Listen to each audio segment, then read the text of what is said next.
estamos iniciando mais um programa Literatura Local, que é uma parceria entre a Academia Passo Fundense de Letras e a TV Câmara. E eu tô empenhada em trazer novos membros e membras da Academia Passo Fundense de Letras, porque nós tivemos uma renovação muito grande lá dentro e uma pessoa que entrou e que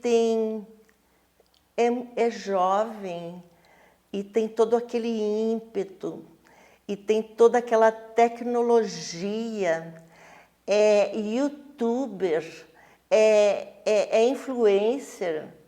Então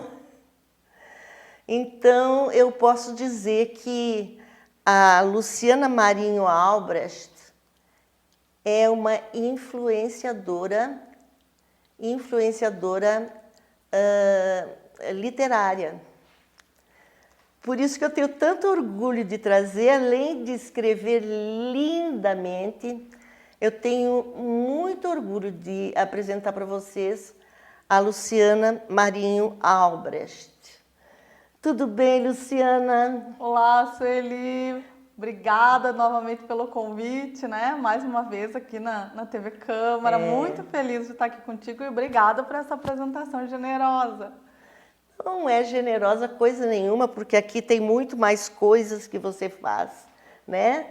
Escreve para crianças, imagina, fazer literatura infantil é a coisa mais linda, uma coisa muito difícil, uma coisa de muita responsabilidade. É uma coisa que me assusta pessoalmente, eu não sei se eu teria coragem, mas a Luciana faz e faz lindamente. Além disso, Luciana, na apresentação das pessoas eu falo demais, eu estou tendo essa noção que eu estou falando demais. Mas as pessoas precisam ter o crédito que elas realmente têm. Ela é uma linda e gostosa contadora de histórias, não é? Além de poeta. Luciana, conta para mim como é que é funcionar em tantas frentes. Eu brinco, né, Sueli, que eu estou contadora de histórias, eu estou escritora, eu estou produtora cultural, mas o que eu sou mesmo é uma pessoa inquieta, cheia de ideias malucas, né? Assim que eu me apresento para as crianças, inclusive, né? São tantas as ideias aqui dentro que elas têm que fluir, né, de diversas formas. Contar histórias para mim é uma paixão, né? Uma paixão muito antiga. Já na escola, eu já amava escrever, já gostava de dramatizar, né? Essas coisas que eu escrevia. Depois fui chefe escoteira há muito tempo, então ao redor do fogo, né? A gente também contava causos, histórias. Depois de forma voluntária também em outros projetos. Então, uma paixão muito antiga. Eu sempre digo, né? O adulto, né? Quando a gente chega na fase adulta, que a gente se sente gente grande, parece que a gente quer abandonar, muitas vezes, aquela criança que a gente foi. O lúdico, né? A gente grande não precisa disso. Eu vou na contramão desse pensamento. Eu acredito muito firmemente que a gente precisa conversar com essa criança que a gente já foi um dia. A gente também precisa do lúdico, a gente também precisa do simbólico. E isso também me motiva a escrever para a infância, né? Não abandonar a minha infância querida, né? Não abandonar a infância que já foi dos meus filhos, que ainda é, né? A Elisa muito pequena ainda. Mas conversar com essa minha criança interior também me motiva a fazer tantas coisas, a estar em movimento, a me manter em movimento através da arte e escrever para a infância, que é como você falou, é bastante responsabilidade, né? Muita responsabilidade. Mas a maternidade nos traz essa ternura, não é? A maternidade nos transforma em pessoas melhores. É verdade. Eu não acredito que uma mãe se torne pior por ser mãe. Porque desde que a gente se sente grávida, a gente vai se transformando e vai aparecendo uma ternura e, ao mesmo tempo, uma força tão grande, não é, Luciana? Você sentiu que você se tornou uma mulher mais forte e mais capaz de realizações com a maternidade? Com certeza, né, Sueli? Eu acredito que existam muitas realidades, né, de mães, digamos assim, né? Eu, por exemplo, eu fui mãe muito jovem. O início da minha maternidade foi muito precoce, né, aos 18 anos. Então, sim, eu precisei me tornar mais forte, mais responsável, Sim. né? Já num período de adolescência ainda, né? Sem perder a ternura, né? Sem perder o lado criança, que é muito importante, né? Com certeza. E depois, aos 31, eu tornei a ser mãe.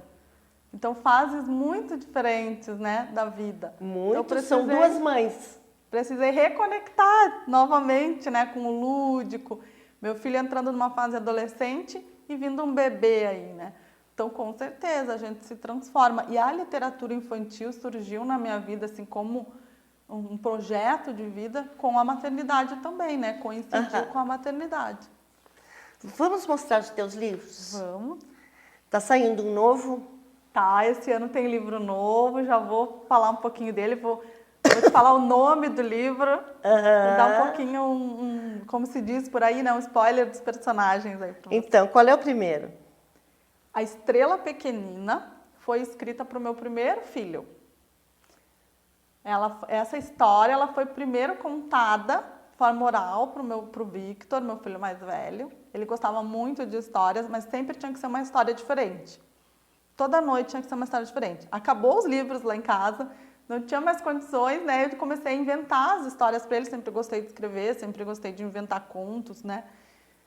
E essa história aí, por 3 noites, ele quis a mesma história. Mas tinha que ser igualzinho eu falei na noite anterior. Eu me obriguei a escrevê-la, porque eu não podia mudar nenhuma letra. E aí eu comecei a ver, opa, né? Uma criança que é bastante inquieta, que gosta de novidade, gostou tanto dessa história. Muito inteligente, né? Muito. Tem alguma coisa especial aí. E aí eu comecei a lapidá-la para se tornar uma história de todos, né? De todas as mães, de todas as crianças, todas as famílias. E demorou 11 anos para ficar pronto, e eu me 11 lançar.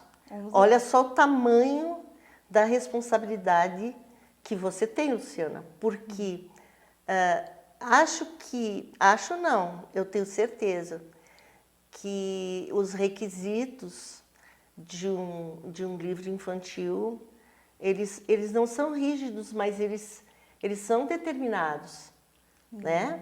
São determinados porque você não pode derrubar uma criança, você não pode dar lição de moral para uma criança. Exato, você não pode, tem várias coisas que você não pode, né? Porque você está mexendo com a inteligência, com o subconsciente, simbólico, né, Sueli? Com o simbólico, exatamente. Então, eu acho isso uma façanha enorme. E esse livro aqui, eu tenho. E ele é lindinho, ele é lindo. E você continua trabalhando com ele, encenando. Você é aquela contadora de história que arruma um cenário e senta no chão? Também. Cada história tem o seu figurino. Eu trabalho muito a cor, né? Como eu te falei, o simbólico para mim é muito importante. Então, são trabalhadas as cores, é trabalhado algo fora do livro, né? Uma surpresa para quem assiste as contações de história, uma magia a mais, né? Que a narrativa oral tem esse encantamento. O cenário, muitas vezes, se os recursos permitem, né? Existe alguma coisa digital acontecendo também, ou sensorial, para que a gente consiga captar a criança, que ela já vem, né? Ela já acolhe legal a história, mas também os adultos que estão presentes, despertar essas crianças. Isso que eu queria te perguntar, Luciana. Você não captura Sim. a adultez?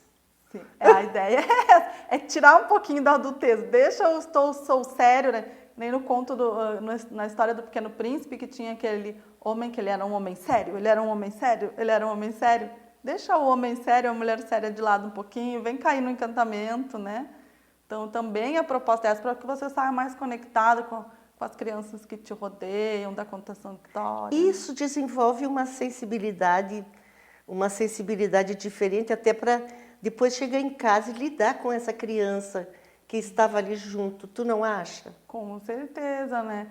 A proposta é essa. Se a gente consegue chegar a todos, a gente não sabe. São sementes que a gente não, de repente, não vai ver germinar. Mas a proposta também é essa. A contação de história, a narrativa oral, ela também, a literatura, elas são conexões afetivas, né? Então, eu trabalho a contação de história através, né, da proposta de conexões afetivas.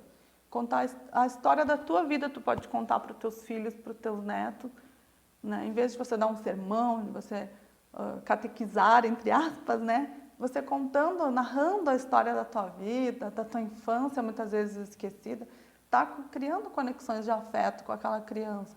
Isso pode começar através dos livros, talvez seja mais fácil, uma história fora de mim, né? Uma história fora da gente. Mas depois vai vindo para essa coisa, os meus livros de infância eram tais, essa história me lembrou algo. É mais fácil conectar através do lúdico. Luciana, que curioso. Luciana, os meus filhos sempre gostaram de ouvir o parto deles. Os teus filhos também? Também gostavam de ouvir o parto deles? Acho que eles enjoaram os meus. A gente gosta de narrar também, né? Gosta. E assim, se a gente tem uma sensibilidade, se a gente tem uma sensibilidade amorosa, a gente conta aquele parto com muito amor, não é? Sim. Com muito amor, sem aquela tragédia que a gente costumava ouvir, né? Os antigos, eles não tinham esse cuidado, né? Alguns têm uma sabedoria ancestral, né? Mas alguns não. E a gente aprendeu muito nessa vida aí, porque a minha geração, por exemplo, ela conheceu tudo. Todas as transformações no mundo aconteceram enquanto eu estou viva. Eu andei de carro de boi e de supersônico. Olha aí. Então, tudo aconteceu, né? No século XX. E continua acontecendo as grandes transformações. Então, a gente... Luciana, eu preciso cuidar para não falar muito. Bom, a Estrela Pequenina, então, já sei o... Já está na 2ª edição esse livro, as escolas continuam pedindo, né?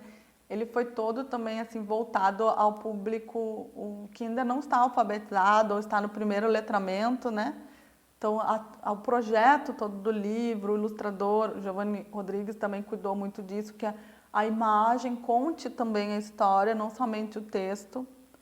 Por quê? Porque a criança não alfabetizada ainda entenda os sentimentos da estrela que vão mudando ao longo do livro. Sim, então, eu comecei pela educação infantil na literatura, né? Sim. E é um livro assim que tem me dado muitas alegrias. Agora você me deixou curiosíssima para a gente esmiuçar aqui o Procura Encrenca no próximo bloco, pode ser? Claro. Então, aguarda um pouquinho que a gente já volta com a Luciana.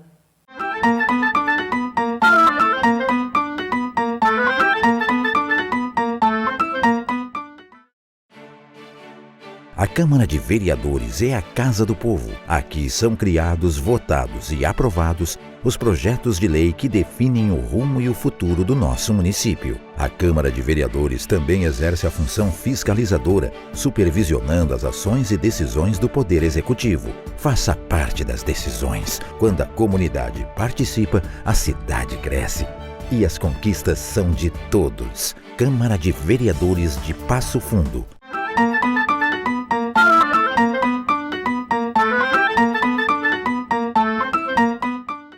Olá! Estou de volta com muita alegria, como vocês sabem, com a minha confreira da Academia de Letras, Luciana Marinho Albrecht. Nós já mostramos um livro infantil dela, vocês viram com que responsabilidade ela fez esse livro, quanto tempo ela levou, e nós temos um segundo livro.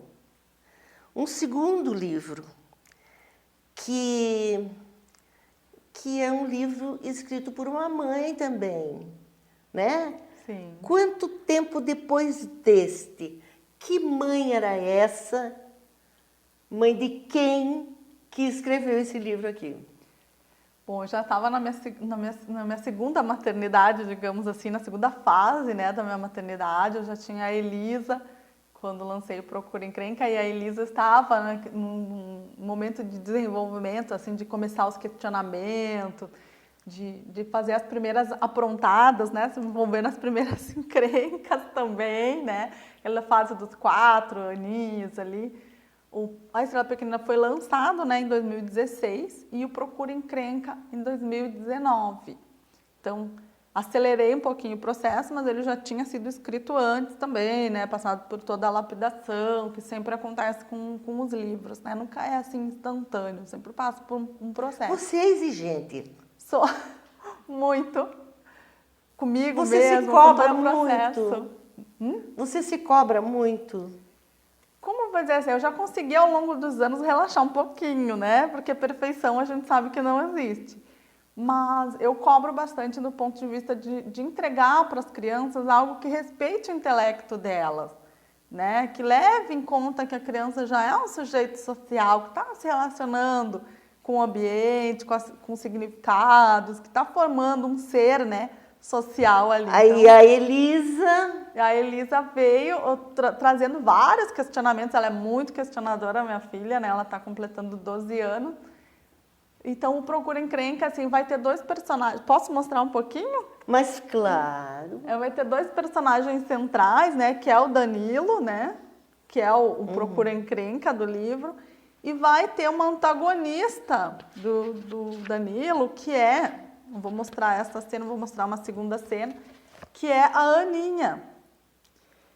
Que é uma menina bem... Não vou dar spoiler do livro, vocês têm que olhar. Mas é uma menina bem questionadora também, né? Digamos assim, é a antagonista perfeita para o Danilo.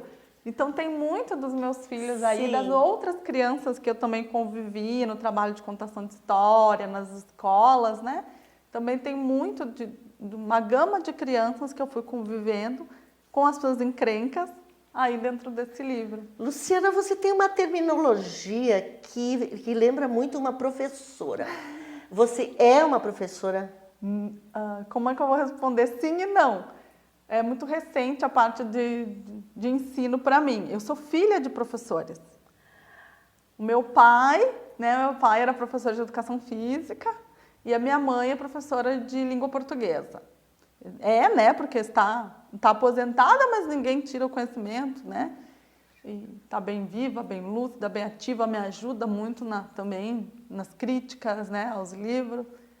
E acho que esse convívio influenciou muito a família toda, né, de professores. Mas que privilégio ser filha de uma professora de língua portuguesa. Sim, bem exigente. E gosta de literatura.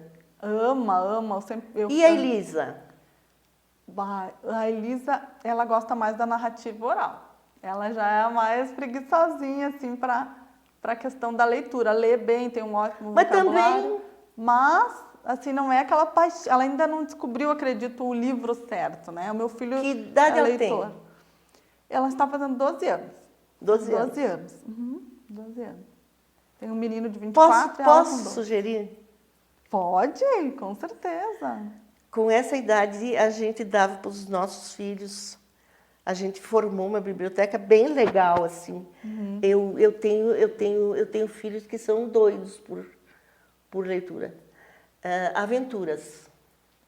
Agora eu peguei um livro do Pedro Bandeira, sou muito fã, inclusive, Alice no País das Mentiras, que é bem de aventura. Vamos ver se, né? O Pedro é fisga nessa ela. idade, Mas, né? Eles adoram. E assim, Luciana, eu acho que você falou, filósofo fala eu acho. Isso não é errado.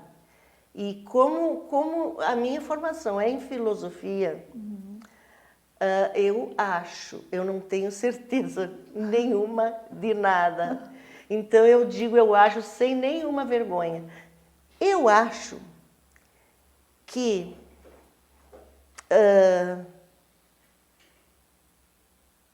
criança não pode ser subestimada. com certeza, A gente concordo. tem que dar literatura forte para a criança, Concordo. respeitando a idade, lógico, mas puxar, sabe? Criança tem capacidade, ela sim, ela pode não entender tudo, mas se ela aprender a sentar, a se dar o tempo de sentar e ler com atenção, ela vai. E assim, não pode infantilizar, né? Concordo. Não pode infantilizar. É minha luta, né, que é antiga já, é a questão do respeito à literatura infantil, né? Por isso que quando você me perguntou se eu sou exigente, eu ri, né? Porque sim, eu sou exigente, mas em vários aspectos, não só a questão da qualidade, mas a questão do respeito, né? A minha proposta enquanto editora também é produzir, escrever, lançar livros que respeitem o intelecto da criança, né? Então, esse é o pensamento. Eu me criei, né, na minha casa, a estante de livros, ela era baixinha. Ela era comprida, assim, ia toda a parede, mas ela era baixinha. E tinha todo tipo de livros lá, não só livros de literatura infantil. E eu podia manusear e ler, depois já alfabetizada, qualquer um daqueles livros. Né? Que nem eu brinco, eram livros livres, né? Porque não havia uma censura. Acredito que isso também me deu esse amor, essa paixão pela literatura, porque era uma liberdade. Era a liberdade Sim. de escolha, era a liberdade de vivência, né, através dos livros. Eu tento levar isso também para dentro da minha casa, então eu não forço, que nem eu disse. Ela ainda não adquiriu assim o amor pela leitura. A Elisa lê, ela revisa todos os livros. Quando chega livros novos, ela vai lá, ela lê, ela folheia, mas ela ainda não tem aquele amor. Mas eu acredito que cada um tem o seu tempo para encontrar a sua literatura Lógico. que vai apaixonar. Porque né? quando existe oferta, né? E hoje em dia, ainda bem, existe muita oferta, né? Tá mais A criança democrático. pode ir numa feira do livro e ler um livro inteiro, não tem ninguém policiando lá. Ela não precisa nem comprar o livro, né? Existe tanto balaio lá, existe tanta oferta, né? Porque quando a gente tinha as crianças, eles viam assim a nossa alegria do meu marido e eu numa feira do livro lá na Praça da Alfândega, em Porto Alegre. E a gente comprou um monte de livro do Karl May, que é um escritor alemão, né? E ele escreve sobre os indígenas americanos, entre outras coisas, mas é aventura. E eles viram assim o entusiasmo que a gente ficou quando a gente encontrou um cesto cheio daquilo. E eles começaram um por um. O mais velho começou a ler aquilo, aí eu ouvia as gargalhadas dele. Depois eu via o meu filho chorando. Depois. E ficou ali. Aí a segunda filha minha, Elisa, começou a pegar também. E eu me lembro quanto eles se divertiram com aquilo que, teoricamente, não era para a idade deles.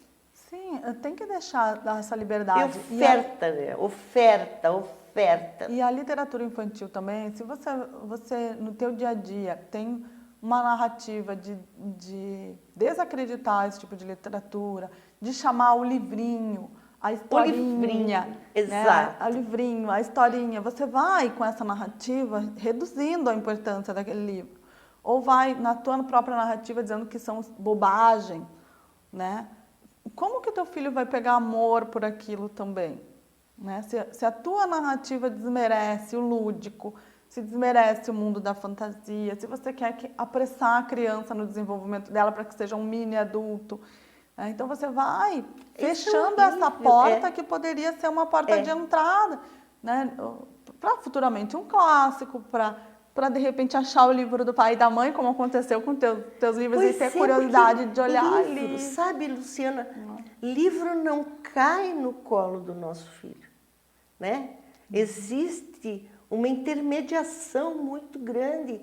Existe o contador de história como você, existe o dono da livraria, existe o coleguinha, existe o professor e existem os pais. E os eventos literários. A intermediação acontece o tempo todo. Pobre de quem não tem esses intermediários, né? Para que a criança tenha capacidade assim de discernimento, né? A literatura, ela desenvolve, né? Desenvolve a argumentação, desenvolve a percepção crítica, a percepção de ambiente. E é por isso também que eu trabalho, que nem você perguntou, né? Como é que estar em tantas frentes, né? Mas é que uma coisa puxa a outra também.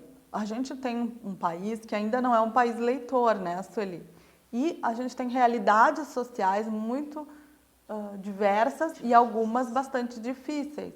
Então, para que esse livro também chegue em todos os cantos, em todas as realidades, a gente também precisa de políticas públicas voltadas à cultura e à arte, as narrativas orais, tem muito disso. Porque aquela criança talvez não consiga adquirir o livro naquele momento, mas ela está levando o encantamento através da narrativa oral, da contação de história, de um projeto literário na escola pública, né? E esse é o jeito também de que a literatura chegue a quem não tem tanto contato com os demais intermediadores da leitura, ou que a própria família, pela sua condição também social, não teve essa possibilidade de ser um intermediador de arte, né? Nem todas as realidades são iguais. E nem todas as bibliotecas são atraentes das escolas. Também. Nem todas as escolas têm biblioteca, Sueli. Existem escolas grandes em Passo Fundo que não têm um bibliotecário. Verdade. Né? Existem escolas que colocam aquele professor que está em depressão para cuidar da biblioteca, quando ali precisa alguém que tenha um elan diferente, precisa ser um intermediário de verdade, para daí nascer, na tua idade, uma poeta, uma poetisa. O Paulo Monteiro, que eu sempre cito aqui, que eu amo, o Paulo Monteiro diz que poetisa é mais bonito do que poeta. O que você prefere? Eu aceito as duas formas, na verdade. O importante é a poesia. Democrática. O importante é a poesia. É que existe toda uma polêmica nessa questão da poeta, poetisa também, que eu não me aprofundo muito. Mas eu acho que o importante é fluir. Isso. É fluir, né? Eu me comunico com o mundo desde da minha alfabetização através da poesia. Então, para mim, o importante é a Ai, que legal! poesia. Então, tu tem a veia da... Eu não tenho. Não? Não. Confidências da noite. A noite, para quem tem muita imaginação, é um desafio, não é verdade? Sim. Já te aconteceu de você estar adormecendo assim, aparecer um negócio genial e você levantar, porque... Já. Já aconteceu? Já. Ai, eu sou normal. Tá adormecendo assim, aparece um negócio. Pô, mas da onde eu tirei isso? Né? Aí levanta e vai lá e escreve aquilo que surgiu do teu inconsciente, né? É isso que aconteceu aqui? Também. Confidências da noite, porque para mim a produção da poesia acontece muito na madrugada, como tu falou, né? Acordar e escrever, ou não conseguir dormir até escrever, Tá ali rolando na cama e ter que levantar para fazer o registro. Acontece bastante. E também porque o final da tarde, né? O cair da tarde para o início da noite, para mim, e nas minhas andanças eu percebi que para muitas pessoas também é um momento muito reflexivo, né? As obrigações vão escassando, vai chegando em casa, vai chegando no lar, vai chegando naquele teu momento talvez um pouco mais sozinha, mesmo tendo a família ali ao redor, e vem muitas reflexões, né? Sim. E eu percebi que também outras mulheres me relatavam, né, em oficinas, por isso que eu te falei, a educação tá sim e não para mim, a minha formação não é na área da educação, mas a vivência é.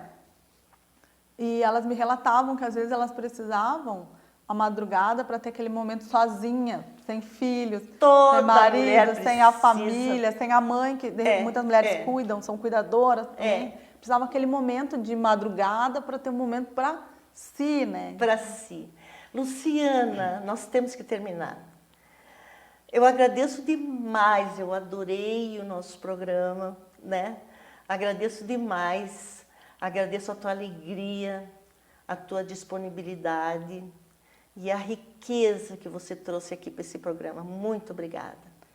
Eu que te agradeço. Posso fazer só um convite? Pode. Convido você, né, e quem está nos assistindo também a ficarem ligados nas minhas redes sociais, no Instagram, no YouTube, no Facebook, porque vem livro novo esse ano ainda.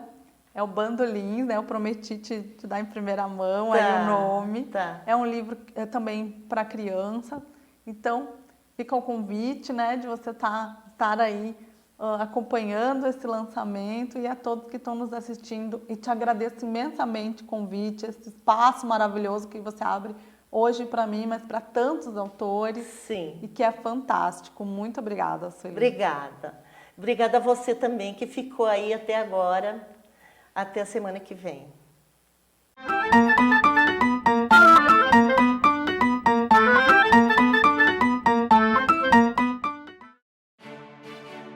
A Câmara de Vereadores é a Casa do Povo. Aqui são criados, votados e aprovados os projetos de lei que definem o rumo e o futuro do nosso município. A Câmara de Vereadores também exerce a função fiscalizadora, supervisionando as ações e decisões do Poder Executivo. Faça parte das decisões. Quando a comunidade participa, a cidade cresce. E as conquistas são de todos. Câmara de Vereadores de Passo Fundo.